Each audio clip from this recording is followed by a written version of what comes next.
On the afternoon of November 24th, 1971, Thanksgiving Eve, a man carrying a briefcase walked up to the Northwest Orient Airlines ticket counter at Portland International Airport.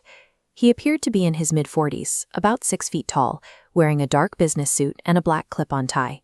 He handed the agent $20 in cash for a one-way ticket to Seattle on Flight 305. He boarded the short hop, took seat 18C in the rear of the plane, and ordered a bourbon and soda. Right after takeoff, he flagged down a flight attendant named Florence Schaffner and handed her a piece of paper. Assuming it was just a phone number from a passenger trying to flirt, she dropped it into her pocket without looking at it. The man leaned closer and told her she'd better read it. The note stated he had a bomb and was hijacking the aircraft. To prove it, he cracked his briefcase open just wide enough for her to see a battery, some wires, and several red cylinders. Neither Schaffner nor anyone else on the crew could verify if the device was live. That ambiguity was all it took. Without raising his voice or making a scene, this single passenger quietly took total command of a commercial flight. He relayed his demands through Schaffner: $200,000 in unmarked $20 bills, 4 parachutes, 2 primary and 2 reserve, and upon landing in Seattle, he wanted the plane refueled and flown to Mexico City. The FBI and Northwest Orient executives quickly agreed to supply the cash and the chutes. A potential bomb in a pressurized cabin holding 36 passengers was a risk they refused to take. The passenger had purchased his ticket under the name Dan Cooper. During the initial scramble, Portland investigators briefly checked out a local man with the initials DB. A reporter mixed up the two names in a broadcast, and the error stuck. The alias he chose was instantly overwritten by a media mistake. The most recognized fugitive in American history is known entirely by a typo. Once the plane landed in Seattle, Cooper released the passengers, collected the ransom and the parachutes, and issued a new set of instructions to the pilots. Instead of Mexico City, they would fly south toward Reno, Nevada.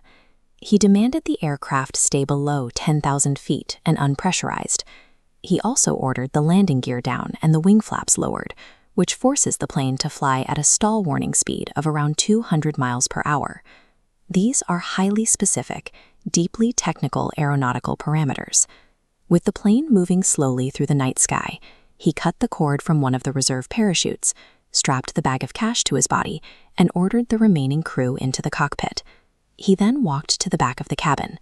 The Boeing 727 had a unique design feature: a set of passenger stairs built into the tail that could be lowered during flight.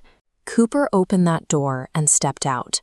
He plunged into an environment sitting at roughly 7 degrees Celsius. Wind speeds tearing past the fuselage were well over 200 miles per hour, and below him was the densely forested, pitch-black wilderness of southwestern Washington. He was wearing loafers and a suit. Most experienced skydivers would struggle to survive that drop. He leveraged an obscure mechanical quirk of the 727 to attempt an exit that bordered on guaranteed suicide. The Air Force had scrambled F-106 fighter jets to trail the hijacked airliner from above. This radar diagram illustrates the fundamental problem for the military. The F-106 is a supersonic interceptor designed to exceed 1,000 miles per hour. Trying to track a commercial jet crawling at 200 miles per hour in the dark meant the fighters constantly overshot their target. When the 727 landed safely in Reno without its hijacker, the FBI launched NORJAC, an acronym for Northwest Hijacking. They spent weeks combing the rugged forests near the Lewis River, where the jump likely occurred.